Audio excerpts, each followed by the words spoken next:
let me start with some level setting. It is highly unlikely that you will find this next role through a headhunter. And I can say that as a headhunter who does nothing but executive search all the time. The statistical probability of you finding your next role through a headhunter is very, very low. It's less than 2%. I'm not saying don't spend any time with headhunters, but I'm saying if your strategy is to sit and wait for a headhunter to call you with the perfect role, you're going to be waiting a long time. It almost doesn't happen. And it almost doesn't happen if you're making any kind of significant change in function or industry, if you've never worked in a PE or VC-backed company before, because usually that's what our corporate clients are asking us to find.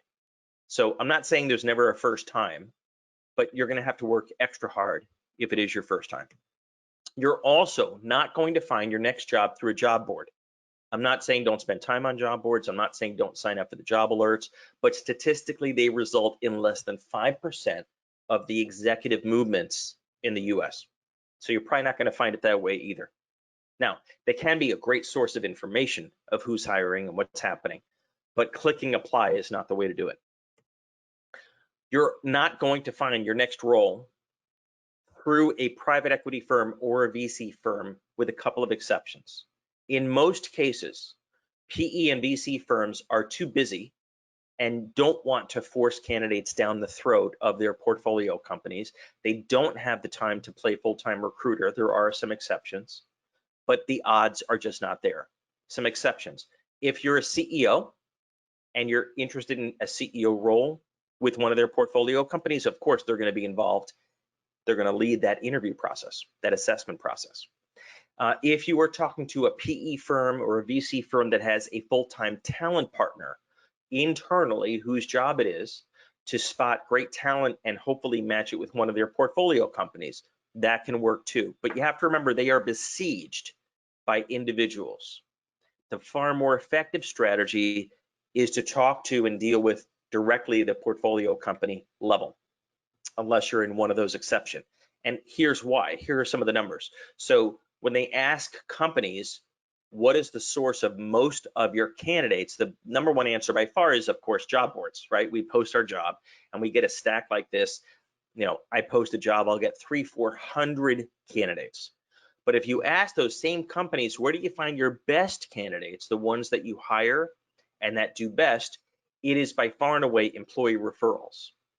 So fish where the fish are, but also get into these companies the way that they find their best people, through a personal referral. And I know you're thinking, duh, I know that, networking. Yeah, it's networking. There is a 90% chance that you're going to find your next role through networking. Now, I don't mean going to cocktail parties every Thursday night back when we could go to cocktail parties. I'm talking about purposeful, strategic, well-researched networking. Very different than what most candidates do, which is the spray and pray strategy, where they just kind of send their resume to everyone in town. And here's why. When I get 300-400 resumes, yours looks like this. The only chance you have is to get your resume pulled out and at the top of the stack. And it goes directly to the top of the stack if you're either the nephew of the founder or if you came through some employee referral. I don't care who that employee is. It could be an office assistant. It could be a junior sales rep. But if you can get a personal introduction, you have a great chance of bringing yours to the top of the stack. And that's where the action is. Ironically, I'm going to tell you not to send a resume. And I'm going to tell you not to copy and paste a 5-paragraph cover letter with some resume and just send it blindly. It will go to the bottom of the stack. You might as well not even click send. And the reason is it's so easy to do that. And this is what results in this stack. When you go out of your way to be different, to be unsafe, to be unique, that is where you break through, and that's where you go to the top of the stack.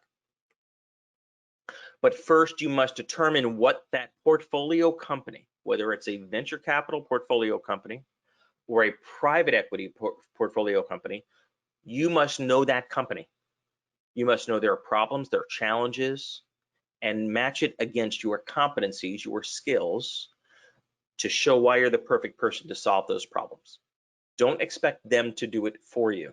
Don't expect them to look at your resume, spend 5 minutes looking at it and say, this is the perfect person to figure out these problems that we have. It's not going to happen. You have to do both. You have to research the company to death. No one will do that, so you'll set yourself apart there.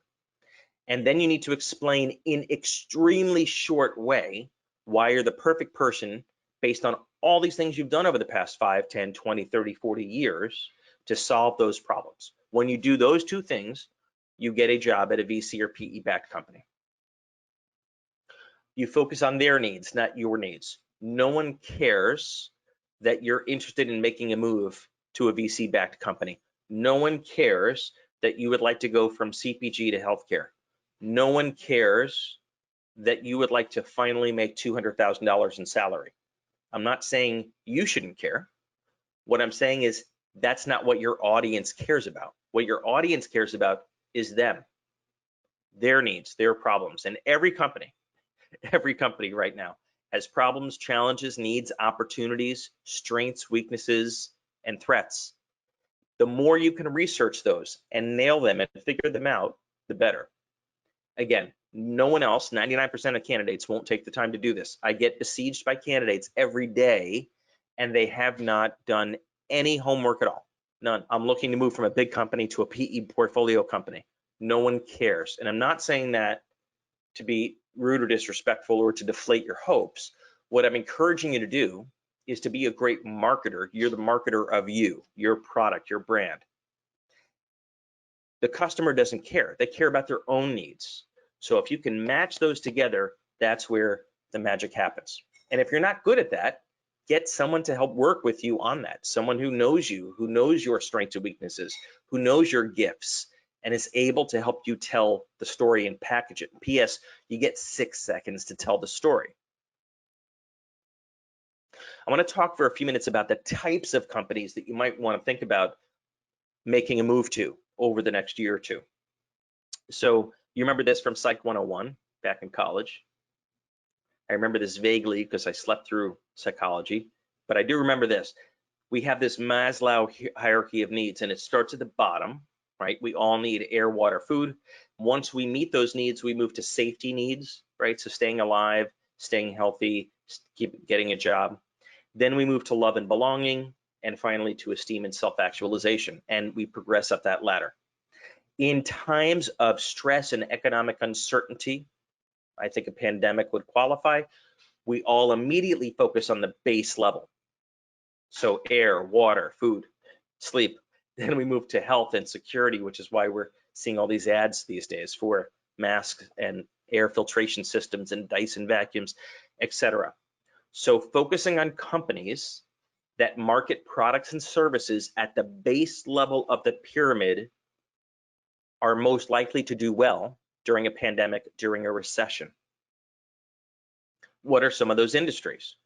These are the industries that I see right now that are doing exceptionally well. Now, there are plenty of companies not doing well in these industries, but as a whole, if I was looking for a role, I'd be focused on some of these industries. And I'm not going to go through them all right now, but there's the work and play at home theme of video games and home entertainment. Obviously, we're all cooking, so that creates enormous change and disruption. Healthcare, needless to say. Financial services, you're going to see a ton of lawsuits over the next coming years for obvious reasons. Telehealth, the list is endless. So anyone who says there's no jobs out there is wrong. We have huge unemployment, 15%. The real number may be higher than that by the time it's over. And at the same time, we have hundreds of thousands of jobs that are open and unfilled. So don't believe anyone who tells you that there's not opportunity. But do think twice about entering industries that are not going to do well over the next few years. Restaurants, airlines, hotels would be obvious examples, but there's a lot of examples. So you really got to think strategically about what industry you want to focus on, and then which businesses in that industry. And again, it comes down to research and homework. That's how you find a VC or PE-backed company. The way to do that is to focus. What most candidates do, and I interact with hundreds a week, is they use the spray and pray strategy. I'm going to send my resume and my cover letter to as many people as possible, and through the law of large numbers, I will find my next job. And I understand the temptation of that. It sounds like a pretty good strategy. The problem is it doesn't work, and it doesn't work for specific reasons. Number one, everyone else is doing it too. So, as a headhunter, I get 300-400 resumes a day. So that immediately makes it pretty tough to swim upstream, pretty tough to get to the top of the stack. But an employee referral or referral from someone that you trust goes immediately to the top of the stack.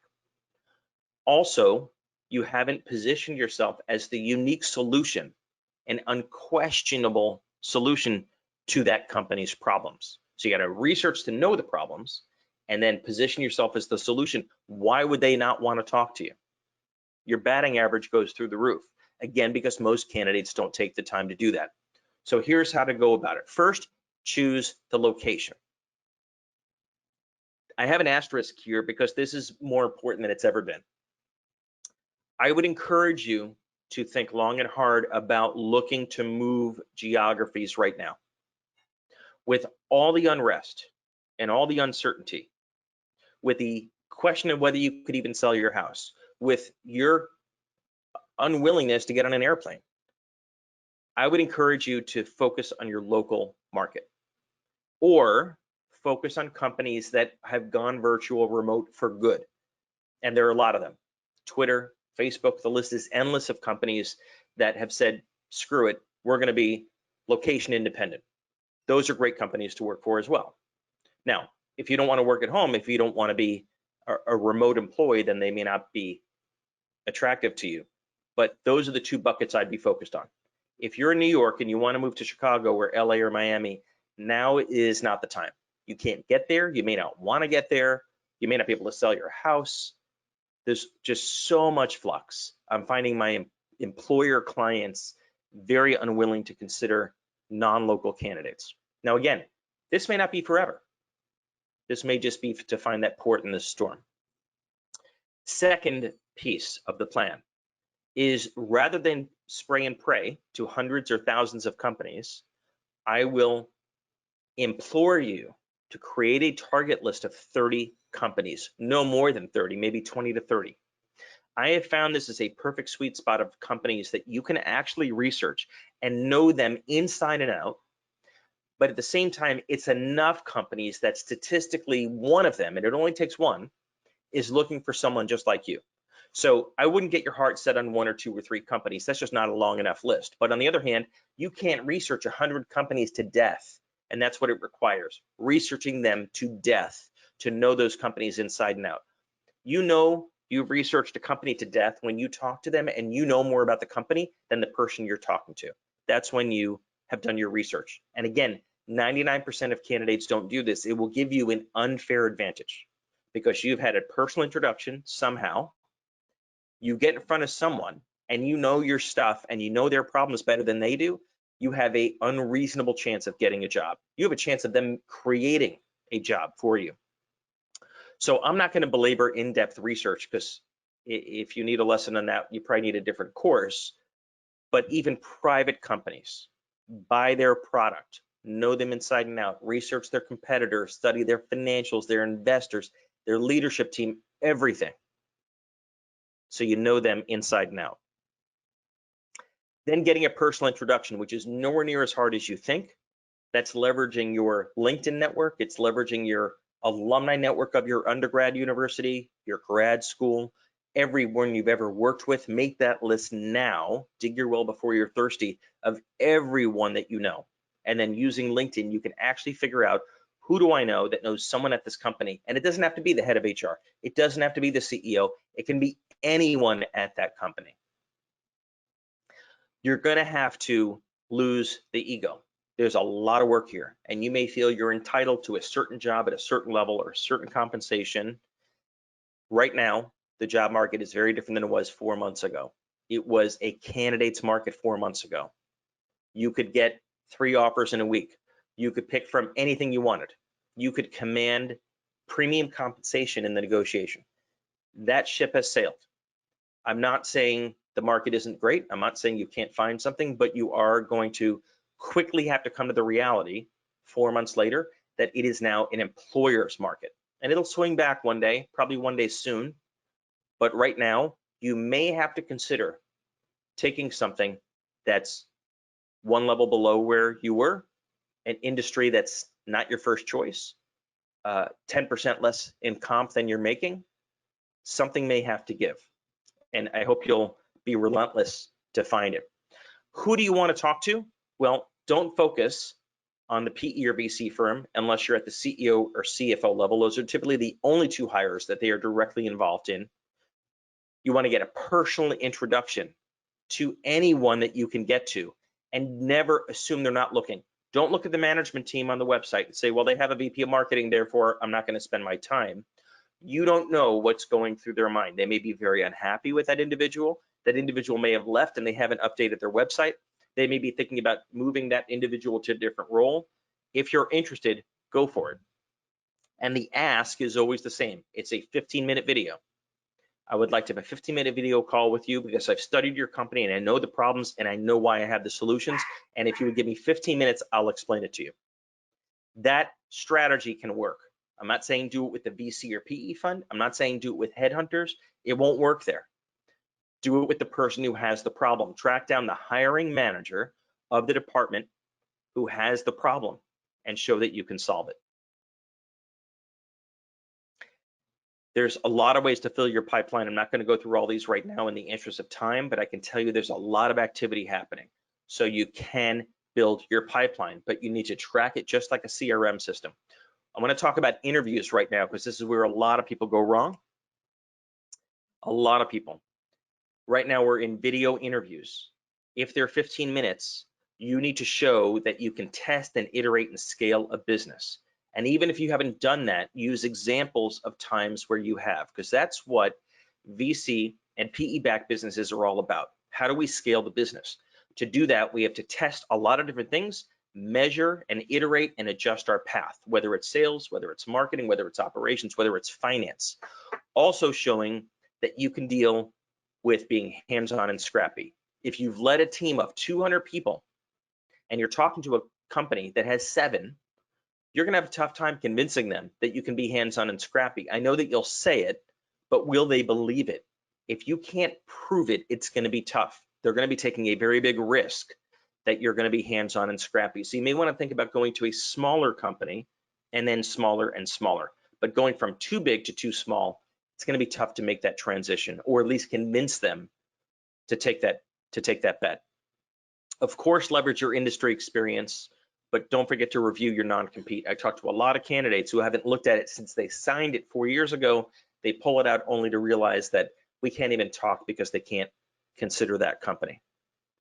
It is all about value creation at these companies. And that means either growing the top line, which in turn grows EBITDA, or finding ways to make the business more predictive, more sustainable, which grows their multiple that they'll be able to sell the business at. You have to convince someone that you can do one or the other or both. And to do that, I have found since this economic change happened that you want to do that in one of 3 categories. You need to decide whether you're a shaker, a maker, or a taker. A shaker is the person who sells, and that can be marketing where you fill the pipeline with qualified leads. That's great. A maker is the person who makes the product. So they are head of product management or an operational expert who makes the product or delivers the service. And the taker is the bean counter to show that we got the cash to keep coming in. If you're not in one of those 3 buckets, it's pretty tough right now at a PE or VC backed company. Those are the 3 types of people that they're looking for. Can you sell and bring us business? Can you make and deliver an exceptional product or service? And can you keep the cash coming in? So think about which of those 3 buckets you fall into. At the end of the day, especially if you're not currently working in a full-time role, proposing a test drive is the single best strategy. Give them a day of your time, a week of your time. Tell them you'll work for a month, half time, half rate, $20 an hour. If you literally have nothing to do, your opportunity cost right now is very low. And so when you research 30 companies that you are really interested in and really think you can solve their problems, make them an offer they can't refuse. Once you're in and adding value, and they can see the value you're adding, odds are very likely they're not going to let you go. They'll either convert you to a contractor, they'll make you a full-time employee, or as soon as someone leaves, they'll put you in. So propose a test drive if at all possible. If you are currently working, then still propose a test drive. It may not be a week or a month, but say, I'm going to spend this weekend doing a project for you. Yes, it takes a leap of faith that that time is going to be well spent, but I can tell you that 99% of candidates won't do it. It really will differentiate you.